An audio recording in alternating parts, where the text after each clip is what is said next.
My name is Steve Dabelow, and depending on how you look at it, I had the misfortune or the fortune of being on a library foundation board with Nicole running it.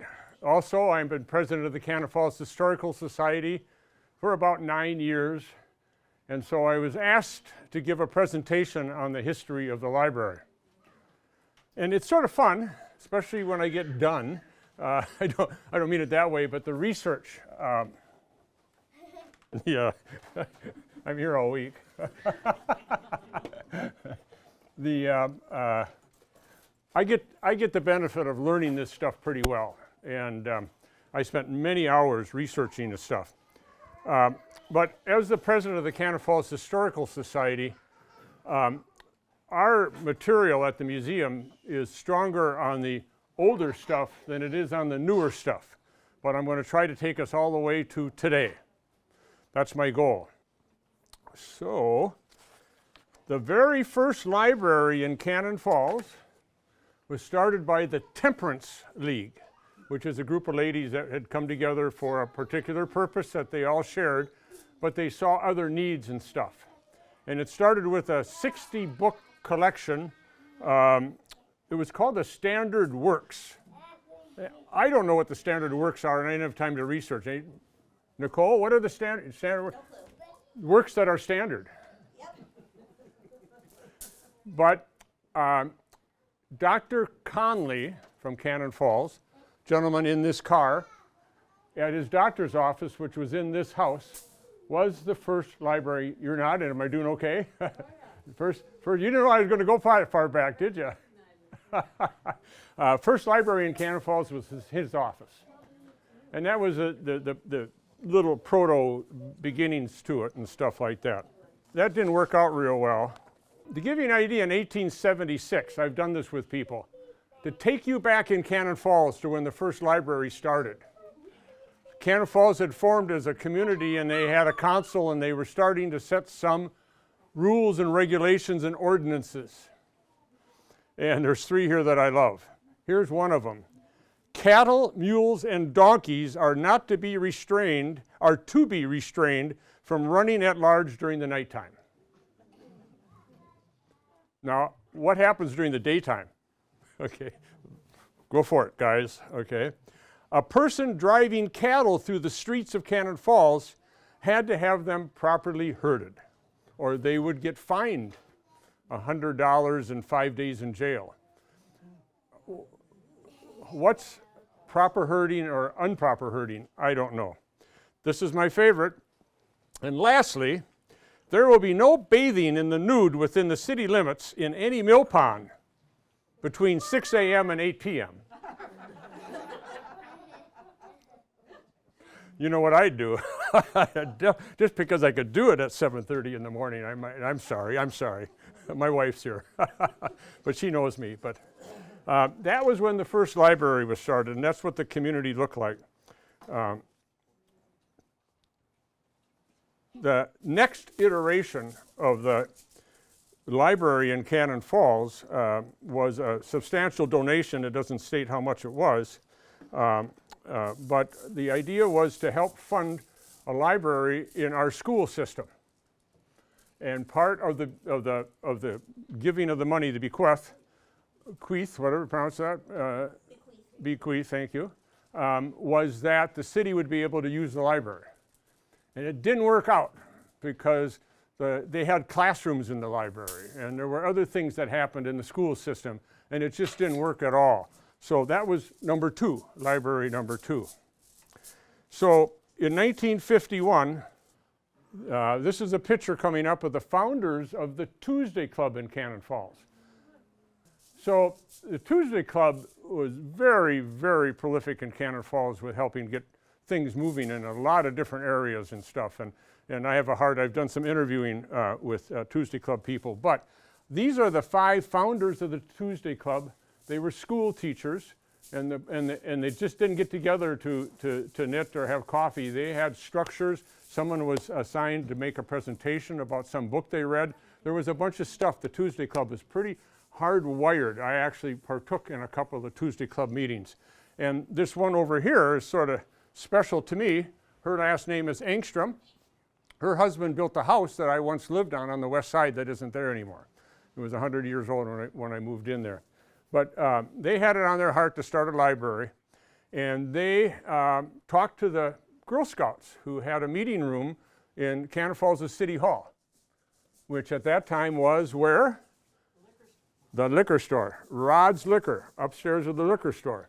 And the Scouts were so generous that they got one full bookshelf. This was the start of the library down there. Do you know the names of any of the other people there? Well, thank you. I do. So the first one here is Nellie Olson. That's Nellie right here. Then Agnes Swanson, Maud Harter, H-A-R-T-E-R, Louise McLean, and then Mary McKinley. Now you know, right? Now where else have you seen these ladies around town? Right, and when we did that, we wanted to honor them for starting the Tuesday Club, which is why they center that mural. So it all comes together, you know, but yes, yes. Wait till you see some of the pictures that are coming, they're great. Okay, so with the help of the Tuesday Club and some more energy, they tried to grow that library, and they got a retired librarian to join their organization, Mildred Engstrom, and I don't know if she's related to the Engstroms in town, volunteered to help launch the library, and as did a retired newspaper woman that moved back to Cannon Falls, Myrtle von Colston. Each of these ladies had lived in Cannon Falls and graduated from the local school, but returned in retirement. But bless their hearts, these are the two ladies right here. And they helped get the library off the ground, and these are board members that were supporting it. So anyway, in 1951, there was a need to expand. It was successful. The library was successful. And they asked for the city for some help. There's the new library. Some people call it the fire hall, because that's what it was. Some people call it the museum, because that's what it is, you know. But that was the library. And what I like about talking about this part is it was sort of the Steve Dabelow era. I lived 3 blocks from that building, and we were free-range kids, okay? But I loved to read books, and I would walk down there. I think I'd only take 2 out at a time. I'd bring them back. There was a tent in the backyard. I'd go in there and I'd read and I read and I read. And for some of the young people here, these were the types of books that I was reading. Of course, I was into airplanes and I was into Army stuff, you know, and ripcord, that's jumping out of airplanes, you know. But if any youngins want to take a look at that stuff, I've got that up here. Oh, and one of my favorite authors in the early days is 20,000 Leagues Under the Sea, Jules Verne.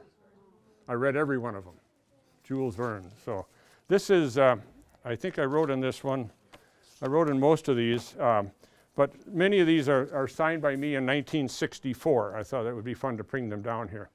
But I would come down to the library, and I got into the Oz books. The Wizard of Oz? Do you realize there's 14 Oz books? Of course, the librarian's nodding her head. Yes, I do. I was surprised. I went to the internet. If anybody wants to know, I got all 14 listed right here. Anyway, I read that book, The Tin Woodman of Oz. Isn't that cool? So as things grew, even that space they outgrew. So the library, let's see, was well established. The Tuesday Club convinced the city that it was time for them to take over the support. And with that support, there was more growth and more growth and more growth. And so they were going to remodel the old fire hall, or what I call the museum. And they had an architect put stuff together, and they researched it. Sort of cool placards. Yes, hi. Zach dug these out for me. I thought they'd be interesting. You can look at them over here. This development never happened. I don't know why. I don't know what failed, whether it was the fundraising or the structure itself. but that's part of the history of Cannon Falls. So I think it was 1974 when the library connected with Selco. What is Selco? Southeastern Libraries Cooperative. Yes, there we go. And I don't know what they were like in 1974. I know, you know, but I think that had a lot to do with the phenomenal growth of libraries in southern Minnesota. There's so many services, so many books, so many things, but that happened in 1974. So things had to change. You want to move it ahead, Ann, please? The library was asking the city for more room. There's fundraising, and I got to read these people's names because it's worth it. You're going to enjoy it. Chuck Emery is the guy, he was a banker at that time. But Vicki Emery here on the left, Joan Rabine, Becky Bringold, and Bruce Gustafson. I don't know Bruce's family. But they had raised some money and was giving the check to Chuck for the library. Here's Selco, hang on. Oh, that's the librarian at the time. Okay, so this was the next building, which some people know as City Hall, but some people know it as the library. Carol's over there. It's been a library, Steve. It's a library, and City Hall was in the back. Oh, National Tea. Yes, my sister worked at the National Tea, but it was remodeled. Thank you. The city, with some support from the Tuesday Club and the Library Club and the people of Cannon Falls raising money, they modified that building. In the front, though, was the library.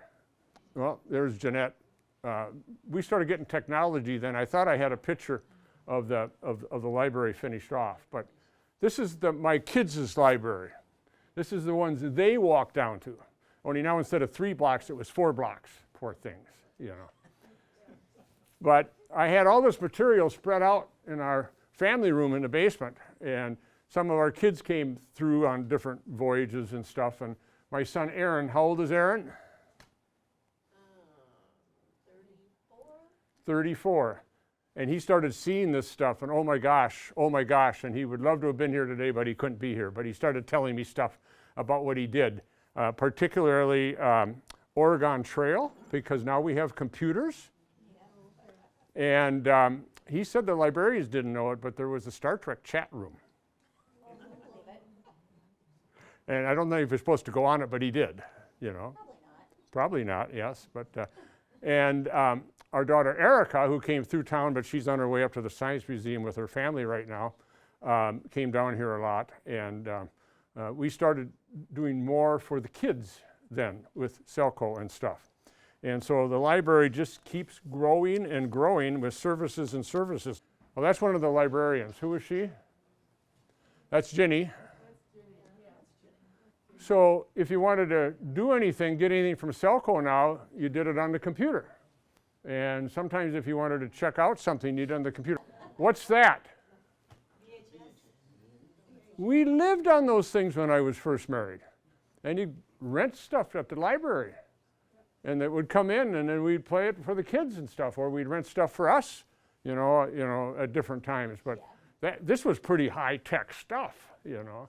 But we needed someone like Selco, but it also grew the footprint of what a library is in a community. Also with Selco came lots and lots of programs and opportunities.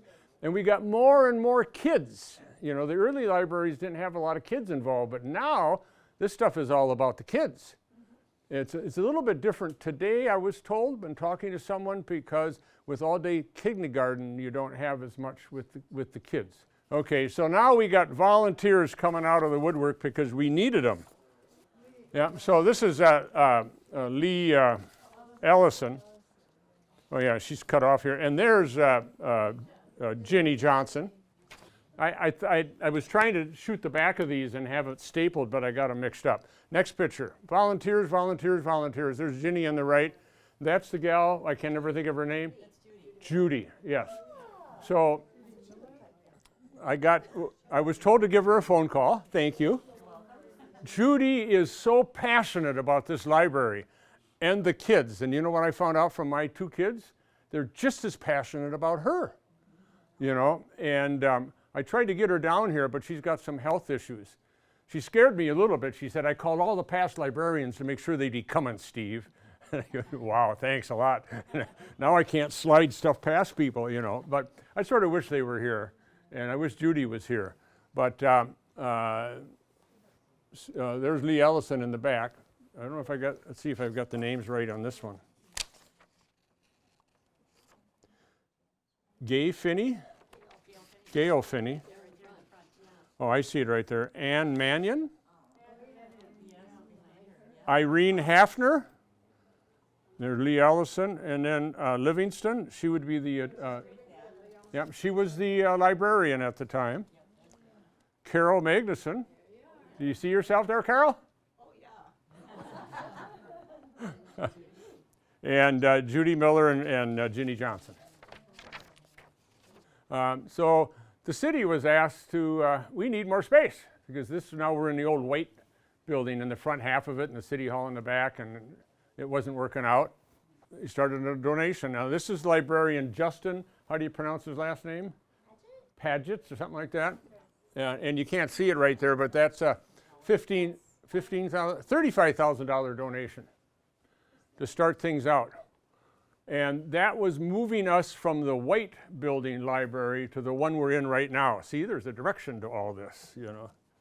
Now they'd gotten up to $701,000 and secured the, for the library to kick off. What that means is the process of engineering and deciding what's going to be where, what's going to be what. There was enough money where the city was willing to let that happen. They reached the goal. And what needs to be said is the whole community was a part of that. And the number of volunteers, there was a phone-a-thon. They called up, I think, everybody that lived in Minnesota, Iowa, and Wisconsin. Was it something like that? To donate money. I'm jealous. I wish I had that in my program over at the museum. But something had to happen after that that wasn't any fun. Cindy, do you want to tell us what wasn't very fun after that? I don't know what you're reaching at there. Where did the library move temporary? City Hall. Was that fun? I wasn't. Oh, you weren't here then, okay. Cindy was. So in order to tear the old building down, the city gave up a couple of rooms over in their building then, and the library squeezed themselves into that. 2 years?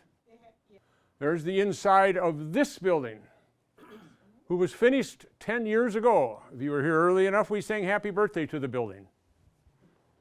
The one thing I want everybody to see is, and I couldn't do enough of these pictures, all the people that volunteered down here or worked for not enough money to float the boat, to grow this program. It's the kids that really use the library. It's the kids that make the library happen. Adults use it too, don't get me wrong. I'm not throwing them under the bus. But you look at all the pictures in these books over here. There's a lot of fun to go through those books and look at them and see all the smiley faces and all the stuff. Well, out here, how many times were they doing chalk on the pavement out there? Do you remember? Were you here then or some program out there? How much fun for them. But the Cannon Falls Library owes its existence to the efforts of many people of the town, the community, the general area. It just isn't the town, who worked together and gave their time to establish a library for the benefit of the whole community. And in spite of the history of many small town libraries that aren't experiencing growth, they're experiencing problems on the backside of the opposite of growth, shrinkage and stuff, and where are they going to find the volunteers, where are they going to find the money, and the dwindling numbers of small libraries. This one has prospered. So kudos to all the volunteers and the librarians. Kudos to the city for funding it, you know, because you get more money than I'm getting, a lot more. Teach me how to do it, guys, okay? What's interesting is it's been 71 years since the first library was organized. This is the 10-year birthday of this building, but it's 71 years for the Historical Society. And I got a question here, is what's the future going to hold? don't know. And before we go to the last slide, I did bring something that I wanted to share with some, mainly the kids and mainly some grown-ups, but I do have a love of books. Did I have a ton of books when we first met? Love books. I never have time to read them anymore, mostly magazines, you just don't have time. But I had gotten to know Al Cui pretty well, and he wrote a book called Riding the Divide. He grew up over in Denison. He was a horse guy, and so he started up in Canada and rode the Ridgeway all the way down to Mexico. That's the divide. And he signed this for me. Micah 6:8.